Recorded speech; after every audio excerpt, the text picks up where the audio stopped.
আলহামদুলিল্লাহ ওয়াকাফা ওয়াসালামুন আলা ইবাদিহিল্লাযীনা ইসতাফা আম্মা বা'দ। আজ 18তম তারাবি। আজকের তারাবিতে 21তম পারা তেলাওয়াত করা হবে।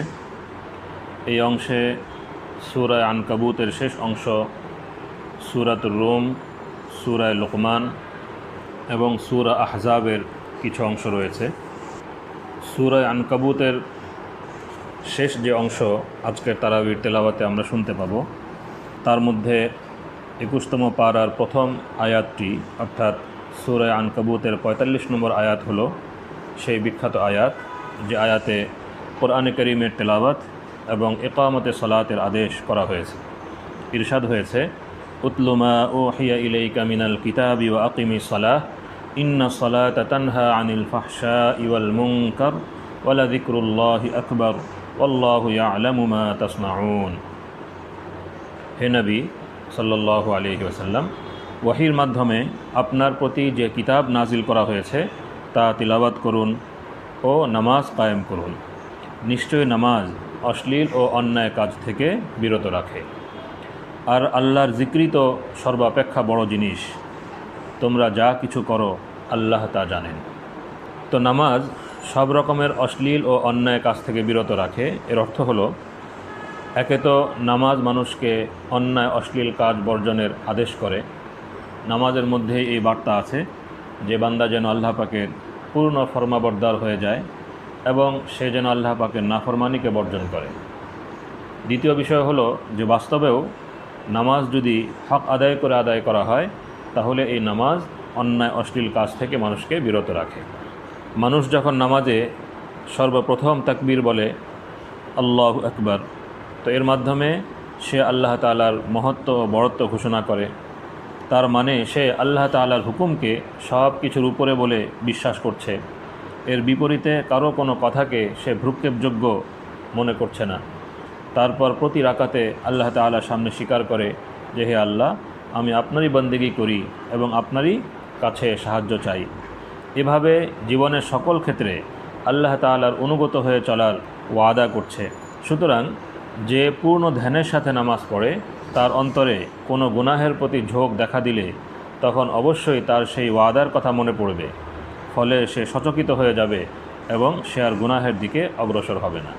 মোট কথা, নামাজ মানুষকে অন্যায় অশ্লীল কাজ থেকে বিরত থাকার আদেশ করে। নামাজে এই বার্তা রয়েছে। মানুষের কর্তব্য সেই বার্তাকে উপলব্ধি করা, অনুধাবন করা এবং বাস্তব জীবনে তা প্রয়োগ করা। দ্বিতীয়ত, যদি যত্নের সাথে নামাজ আদায় করতে থাকা হয়, তাহলে এই নামাজ তাকে ধীরে ধীরে অবশ্যই গুনাহের কাছ থেকে বিরত রাখবে। এর পরের আয়াতে দাওয়াতের অত্যন্ত গুরুত্বপূর্ণ একটি মূলনীতি উল্লেখিত হয়েছে।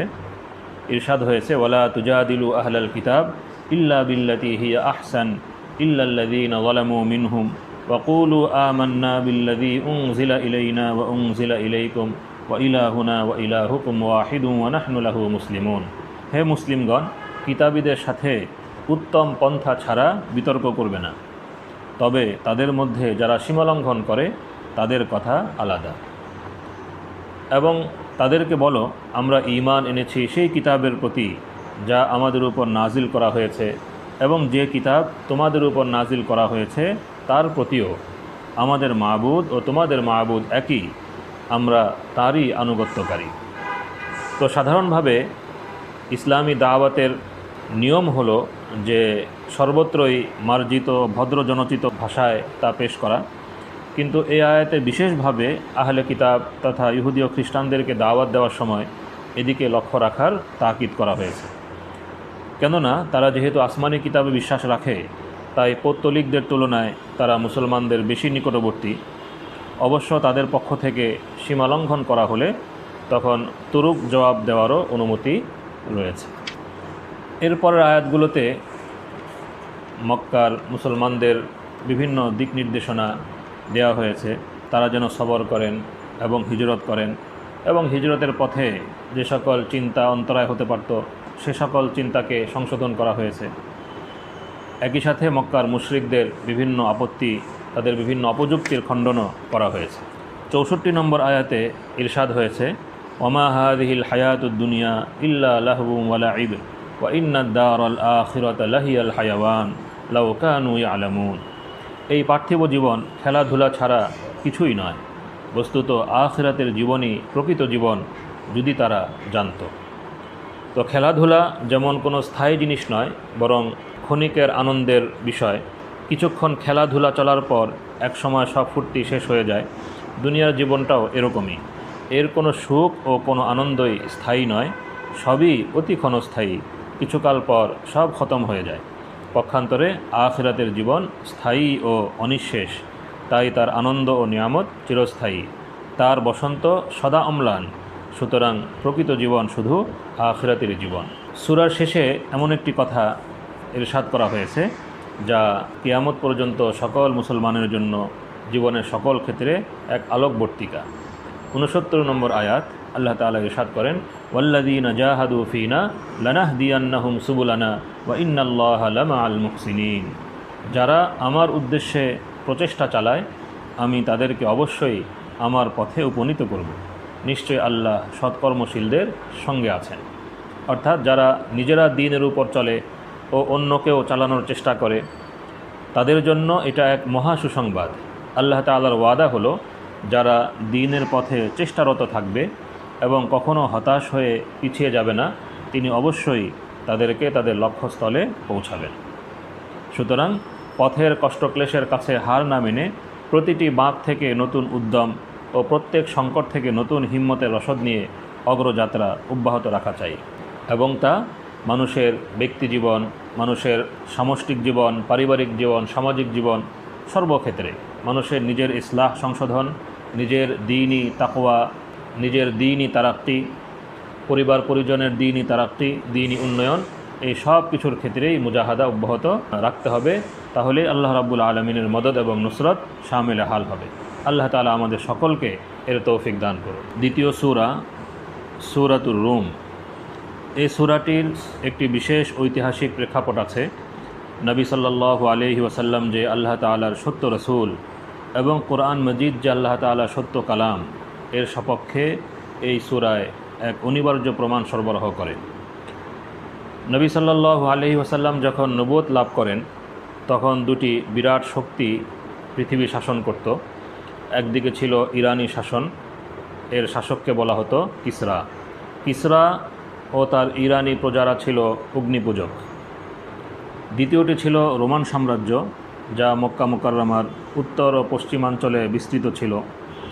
শাম, মিশর, এশিয়া মাইনর ও ইউরোপের বিরাট এলাকা এ সাম্রাজ্যের অন্তর্গত ছিল। এর সম্রাটকে বলা হতো কয়সার। এর প্রজারা অধিকাংশই ছিল খ্রিস্ট ধর্মাবলম্বী। এই সূরা নাজিলের সময় শক্তি দুটির মধ্যে প্রচণ্ড লড়াই চলছিল এবং যুদ্ধে ইরানের পাল্লাই সব দিক থেকে ভারী ছিল। রোমানদের কাছে তারা হয়ে উঠেছিল অপ্রতিরোধ্য। প্রতিটি রণক্ষেত্রে রোমান বাহিনী হেরে যাচ্ছিল। তাদের শহরগুলো একের পর এক ইরানিদের দখলে চলে যাচ্ছিল। এক পর্যায়ে বাইতুল মুকাদ্দাসও তাদের হাতছাড়া হয়ে যায়।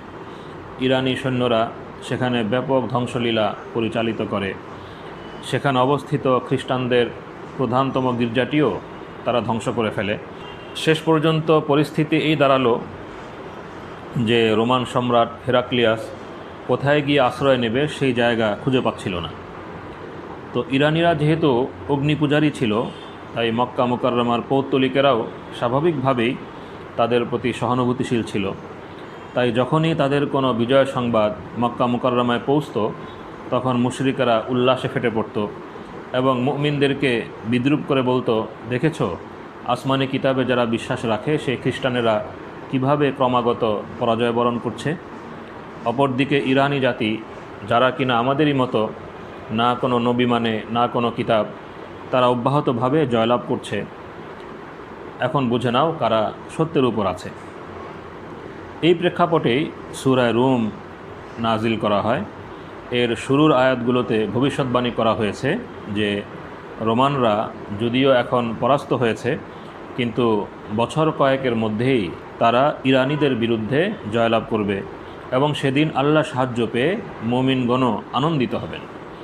এভাবে এই সূরায় একই সাথে দুটি ভবিষ্যৎবাণী করা হয়েছে, একটি রোমানদের সম্পর্কে যে তারা সাম্প্রতিককালে পরাস্ত হলেও কয়েক বছরের মধ্যেই আবার ঘুরে দাঁড়াবে এবং ইরানিদেরকে পর্যদস্ত করবে। আর দ্বিতীয়টি হলো মুসলিমদের সম্পর্কে, যে তারা মক্কা মুকাররমার মুশরিকদের হাতে বর্তমানে জুলুম অত্যাচারের শিকার হলেও রোমানদের বিজয়কালে তারাও মুশরিকদের বিরুদ্ধে জয়যুক্ত হবে। তো যখন এই সূরা নাজিল হয়েছে সেই সময়ের পরিবেশ পরিস্থিতি দৃষ্টে এ ভবিষ্যৎবাণী এমনই অকল্পনীয় ছিল যে তখনকার চলমান অবস্থা সম্পর্কে অবগত কারো পক্ষে এরকমের চিন্তা করাও সম্ভব ছিল না। একদিকে মুসলিমেরা কাফেরদের অত্যাচারে পিষ্ট, কোনো দিন তারা বিজয়ের হাসি হাসবে বাহ্যত এর কোনো সম্ভাবনাই দেখা যাচ্ছিল না। অপরদিকে রোমানদের চরম নাজেহাল অবস্থা, ইরানিদের হাতে তাদের শক্তি ও সাম্রাজ্য সম্পূর্ণ লণ্ডভণ্ড, দূর ভবিষ্যতেও তারা আবার আপন শক্তিতে দাঁড়াতে পারবে এটা কল্পনা করাও কঠিন ছিল। এই জন্য এই ভবিষ্যৎবাণী শুনে মক্কার মুশরিকেরা অট্টহাসি দিল। এমনকি একজন উবাই ইবনে খালাফ, তাদের এক নেতা, সে তো হযরত আবু বকর সিদ্দিক রাদিয়াল্লাহু আনহুর সাথে বাজি ধরে ফেলল। সে প্রথমে বাজি ধরল যে রোমকরা যদি 3 বছরের মধ্যে জয়লাভ করতে পারে তাহলে সে হযরত আবু বকর রাদিয়াল্লাহু আনহুকে 10টি উট দেবে, আর যদি তা না পারে তাহলে হযরত আবু বকর রাদিয়াল্লাহু আনহু তাকে 10টি উট দেবেন। যেহেতু কোরআনে কারিমে বলা হয়েছে আলিফ লাম মিম গুলিবাতির রুম ফি আদনাল আরদি ওয়া হুম মিন বাদি গালাবিহিম সায়াগলিবুন ফি বিদঈ সিনিন। রোমকগণ নিকটবর্তী অঞ্চলে পরাজিত হয়েছে, কিন্তু তারা তাদের পরাজয়ের পর বিজয় অর্জন করবে বছর কয়েকের মধ্যেই। এখানে আরবিতে ফি বিদঈ সিনিন শব্দ এসেছে। আরবিতে বিদউন শব্দটি 3 থেকে 9 পর্যন্ত সংখ্যা বোঝাতে ব্যবহৃত হয়ে থাকে। তো এই জন্য উবাই ইবনে খালাফ বলল যে 3 বছরের মধ্যে যদি রোমকরা জয়লাভ করতে পারে তাহলে সে হযরত আবু বকর সিদ্দিক রাদিয়াল্লাহু আনহুকে 10টি উট দেবে, না হয় তিনি তাকে 10টি উট দেবেন। হযরত আবু বকর রাদিয়াল্লাহু আনহু যখন এ বাজির কথা রাসূলুল্লাহ সাল্লাল্লাহু আলাইহি ওয়াসাল্লামকে জানালেন, তিনি বললেন, কোরআন মজিদে বিদউন শব্দ ব্যবহৃত হয়েছে যা 3 থেকে 9 বছর পর্যন্ত অবকাশ রাখে। কাজেই তুমি উবাই ইবনে খালাফের সাথে 10-এর স্থলে 100টি উটের বাজি ধরো এবং মেয়াদ 3 বছরের পরিবর্তে 9 বছর করে দাও। হযরত আবু বকর রাদিয়াল্লাহু আনহু তাই করলেন। যেহেতু বাহ্য দৃষ্টিতে রোমকদের জয়লাভের দূর দূরান্তের কোনো সম্ভাবনাও ছিল না, তাই উবাই ইবনে খালাফও তাতে সহজেই রাজি হয়ে গেল। সে মতে বাজি শর্ত দাঁড়ালো, যদি রোমকগণ 9 বছরের ভেতর ইরানিদের বিরুদ্ধে জয়লাভ করতে পারে তাহলে উবাই ইবনে খালাফ হযরত আবু বকর রাদিয়াল্লাহু আনহুকে 100টি উট দেবে, আর তা না হলে হযরত আবু বকর রাদিয়াল্লাহু আনহু তাকে 100 উট দিবেন। তখনও পর্যন্ত এরকমের বাজি ধরাকে হারাম করা হয়নি, কিন্তু যখন এ ভবিষ্যৎবাণী সত্যে পরিণত হলো ততদিনে কিন্তু বাজি হারাম হয়ে গিয়েছিল। তো এজন্য উবাই ইবনে খালাফের পুত্ররা 100 উট যখন আবু বকর রাদিয়াল্লাহু আনহুকে আদায় করতে এলো, নবী সাল্লাল্লাহু আলাইহি ওয়াসাল্লাম হযরত আবু বকর সিদ্দিক রাদিয়াল্লাহু আনহুকে আদেশ করলেন উটগুলো সদকা করে দাও। তিনি তা সদকা করে দিয়েছিলেন। তো যাই হোক, পরিস্থিতি এমন হয়েছিল যে মক্কার মুশরিকেরা বাজি ধরতেও সম্মত হয়ে গিয়েছিল।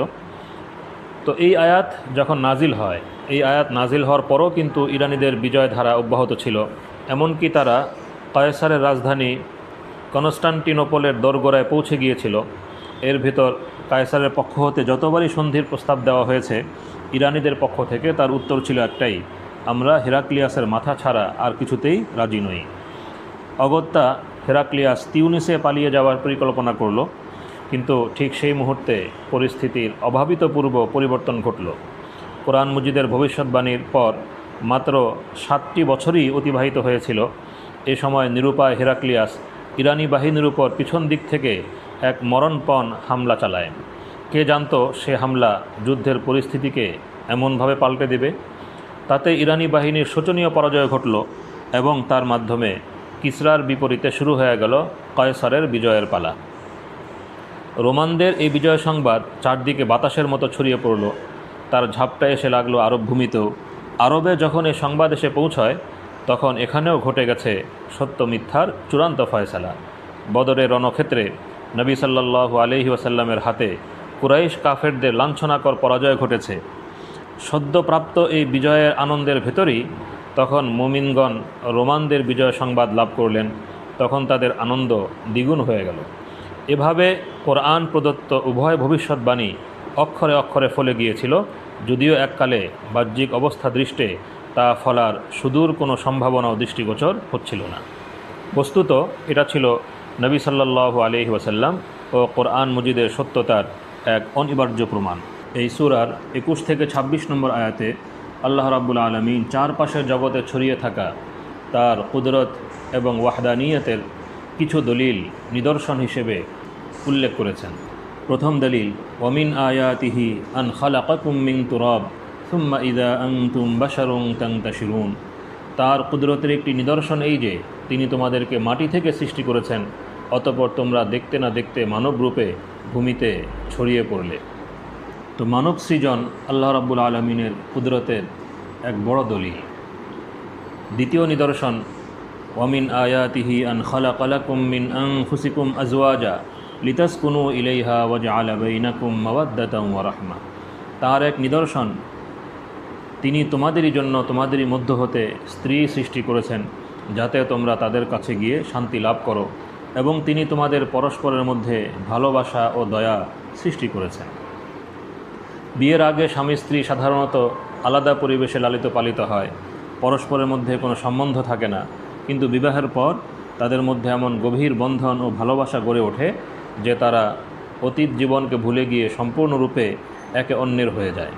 এবং এই ভালোবাসা প্রেম প্রীতি শুধু যৌবনেই নয়, বরং বৃদ্ধকালেও তা বিদ্যমান থাকে, বরং বৃদ্ধকালে একের প্রতি অন্যের টান ও মমতা আরও বৃদ্ধি পায়। এটা কুদরতের সেই নিদর্শন যার প্রতি আল্লাহ তাআলা দৃষ্টি আকর্ষণ করেছেন। তৃতীয় নিদর্শন, অমিন আয়াতিহি খালকুস সামাওয়াতি ওয়াল আরদ ওয়া ইখতিলাফু আলসিনাতিকুম ওয়া আলওয়ানিকুম ইন্না ফি যালিকা লাআয়াতিল লিল আলিমিন। তার নিদর্শনসমূহের মধ্যে আছে আকাশমণ্ডলী ও পৃথিবীর সৃজন এবং তোমাদের ভাষা ও বর্ণের বৈচিত্র্য। আল্লাহ তাআলা বিভিন্ন ভাষার বিভিন্ন বর্ণের মানুষ সৃষ্টি করেছেন। মানুষ যদি চিন্তা করে তাহলে এর মধ্যে আল্লাহ পাকের সৃষ্টি কুশলতার এবং আল্লাহ পাকের ইচ্ছা এবং কুদরতের অনেক বড় দৃষ্টান্ত খুঁজে পাবে। চতুর্থ দৃষ্টান্ত, অমিন আয়াতিহি মানামুকুম বিল্লাইলি ওয়ান নাহার ওয়াবতিগাউকুম মিন ফাদলিহি ইন্না ফি যালিকা লাআয়াতিল লিকাওমিন ইয়াসমাউন। তার নিদর্শনাবলীর মধ্যে আছে রাত ও দিনে তোমাদের ঘুম এবং তোমাদের কর্তৃক তার অনুগ্রহ সন্ধান।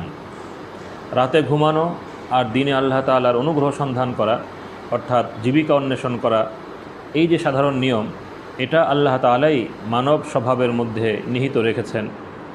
এবং প্রাকৃতিক নিয়মটাও আল্লাহ রাব্বুল আলামিন এভাবেই সৃষ্টি করে দিয়েছেন।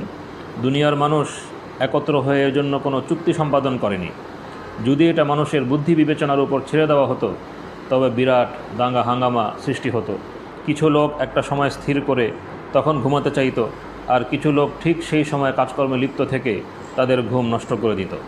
মহান আল্লাহ তাআলা এমন সুন্দর প্রাকৃতিক নিয়ম জারি করেছেন যে মানুষ সেই ফ্যাসাদ থেকে মুক্তি পেয়ে নির্বিঘ্নে আরাম করতে পারে এবং সময় মতো তারা তাদের জীবিকা উপার্জনে আল্লাহ রাব্বুল আলামিনের ফজল অন্বেষণে বের হয়ে যেতে পারে।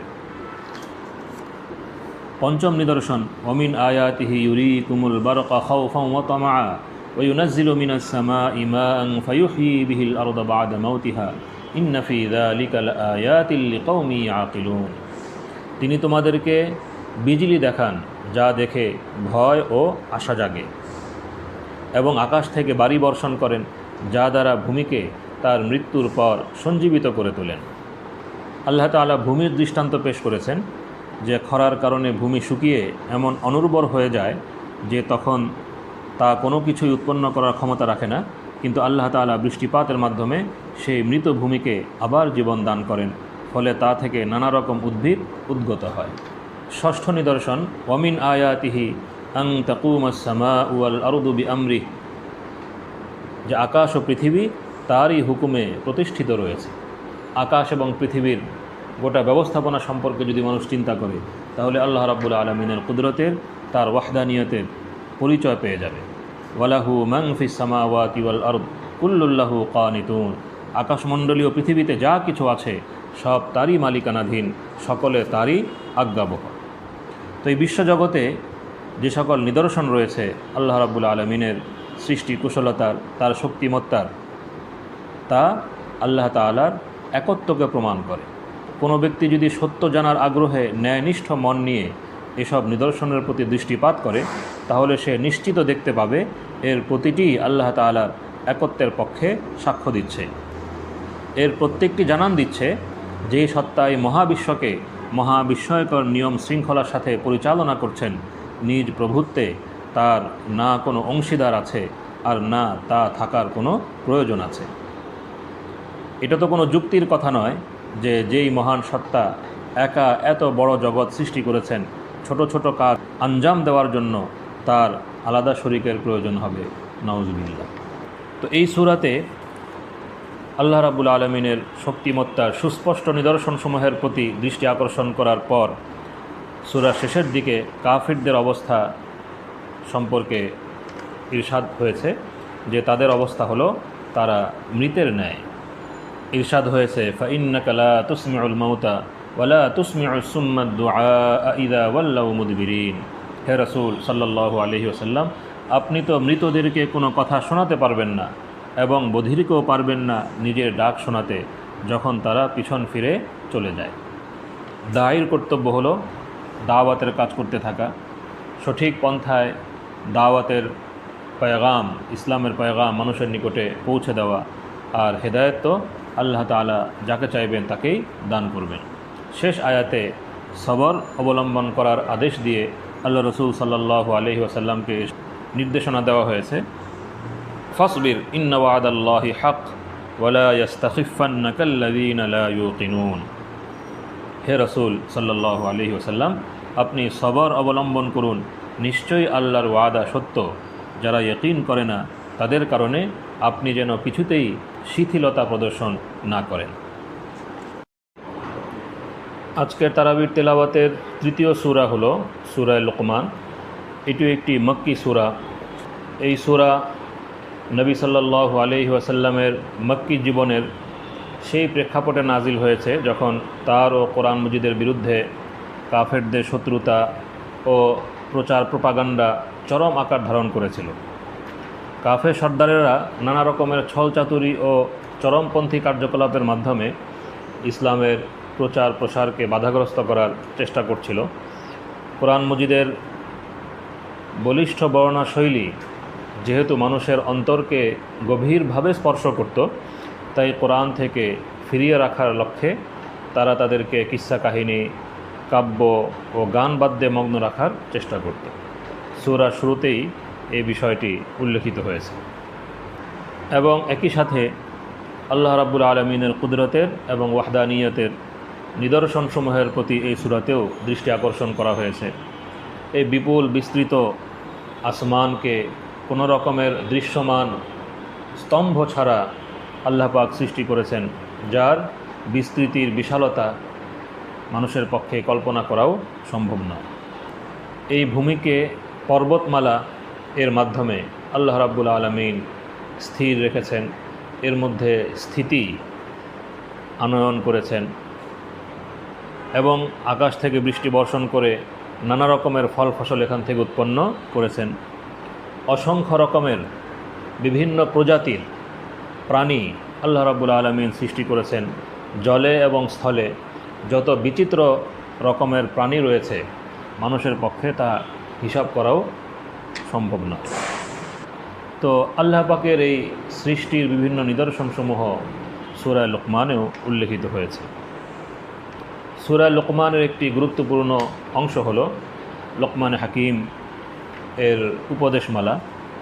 হযরত লোকমান ছিলেন আরবের একজন খ্যাতনামা প্রাজ্ঞ ব্যক্তি। আরববাসী তার বাণীসমূহকে খুবই মূল্যায়ন করত। আরবের কবিরা একজন প্রাজ্ঞ ব্যক্তি হিসেবে বিভিন্ন কবিতায় তার কথা উল্লেখ করেছে। তো কোরআন মজিদ এই সূরায় তার প্রতি আরব মুশরিকদের দৃষ্টি আকর্ষণ করে বলছে যে দেখো, লোকমান হাকিম, যাকে তোমরা একজন মহামনীষী বলে স্বীকার করে থাকো, তিনিও তাওহীদে বিশ্বাসী ছিলেন। এই প্রসঙ্গেই তার পুত্রকে তিনি যে নসিহত করেছিলেন সেই ওসিয়ত কোরআনে কারিমে উল্লেখিত হয়েছে। মৌলিকভাবে 5টি বিষয়ের ওসিয়ত তিনি করেছিলেন। প্রথম ওসিয়ত হলো যে বেটা, আল্লাহ তাআলার সাথে আর কাউকে শরীক করো না, কেননা শিরিক অনেক বড় জুলুম এবং তার পরিণাম খুবই ভয়াবহ। এরপর আল্লাহ তাআলা মা বাবার সাথে সদ্ব্যবহারের আদেশ করেছেন। দ্বিতীয় ওসিয়ত হলো আখিরাত সম্পর্কে, যার সার কথা হলো যে পৃথিবীর কোনো কিছুই আল্লাহ পাকের জ্ঞান থেকে বাইরে নয়, ছোট হোক বড় হোক সব কিছুই আল্লাহ রাব্বুল আলামিনের সামনে স্পষ্ট। আল্লাহ তাআলা কিয়ামতের দিনে মানুষের ছোট বড় সকল কর্মকে উপস্থিত করবেন।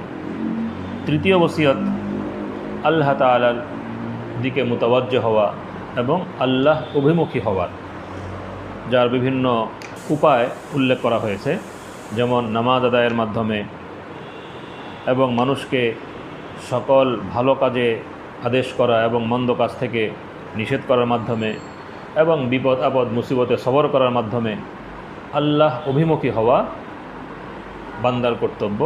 এই ওসিয়ত তিনি তার পুত্রকে করেছেন। চতুর্থ ওসিয়ত সন্তানকে গর্ব অহংকার থেকে বেঁচে থাকার আদেশ করেছেন। পঞ্চম ওসিয়ত যে সুন্দর আচরণ অবলম্বন করার এবং পরিশীলিত আচরণ রপ্ত করার আদেশ করেছেন, যে চলাফেরা যেন মধ্যম পন্থায় হয়, যখন কথা বলবে তখন নিম্ন স্বরে কথা বলবে, চিৎকার করে উচ্চ স্বরে কথা বলবে না, কর্কশ কণ্ঠে কথা বলবে না। তো তার এই ওসিয়তের মধ্যে ঈমান, আকিদা, আখলাক এই সব কিছু এসে গিয়েছে।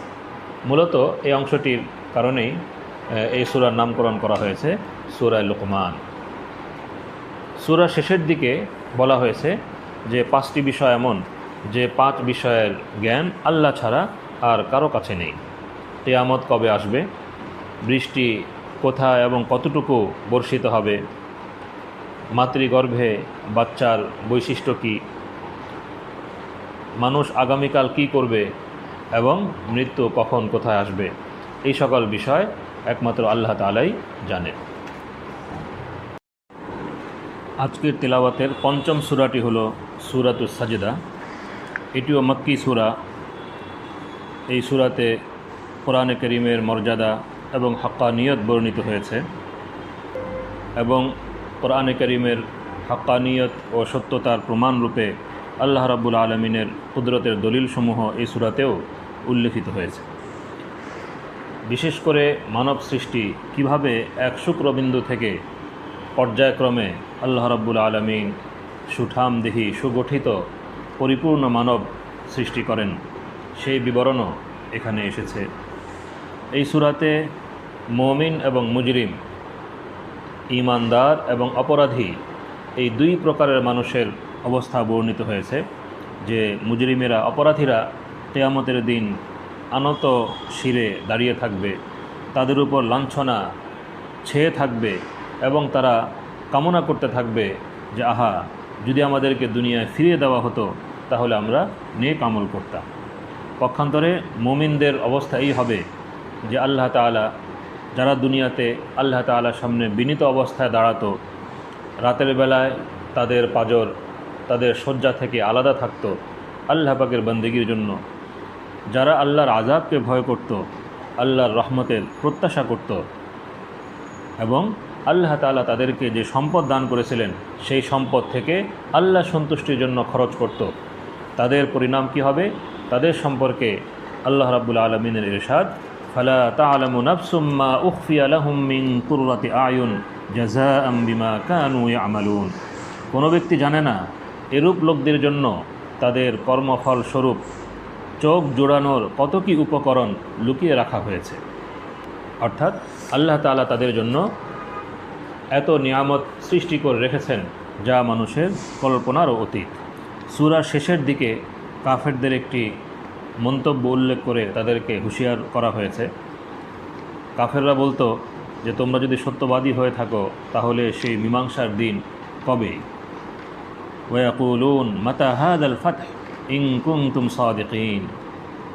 ইরশাদ হয়েছে, কুল ইয়াউমাল ফাতহি লা ইয়ানফাউল্লাযীনা কাফারু ঈমানুহুম ওয়ালা হুম ইউনযারুন। বলুন যেদিন মীমাংসা হবে সেদিন অস্বীকারীর জন্য তাদের ঈমান আনয়ন কোনো উপকারে আসবে না এবং তাদেরকে কোনো অবকাশও দেওয়া হবে না। অর্থাৎ এখনও সময় আছে, আল্লাহ তার রসুলের প্রতি ঈমান আনো এবং সেই দিন যাতে মুক্তি লাভ করতে পারো তার চেষ্টা করো। অন্যথায় সেই দিনটি এসে গেলে তখন ঈমান আনার দ্বারা কোনো কাজ হবে না, তখন শাস্তি মুলতবিও করা হবে না এবং ভবিষ্যতে সংশোধন হয়ে আসার সুযোগও দেওয়া হবে না। কাজেই এখন সুযোগকে কাজে লাগাও, ব্যঙ্গ বিদ্রূপ করে সময় নষ্ট করো না। মীমাংসার যে সময় স্থির হয়ে আছে তা অবশ্যই আসবে, কেউ তা টলাতে পারবে না। আল্লাহ রাব্বুল আলামিন আমাদেরকে হুঁশিয়ার হওয়ার, সাবধান হওয়ার, ঈমান এবং আমলে সালেহের পথে চলার তৌফিক দান করুন। ওয়া আখিরু দাওয়ানা আনিল হামদুলিল্লাহি রাব্বিল আলামিন।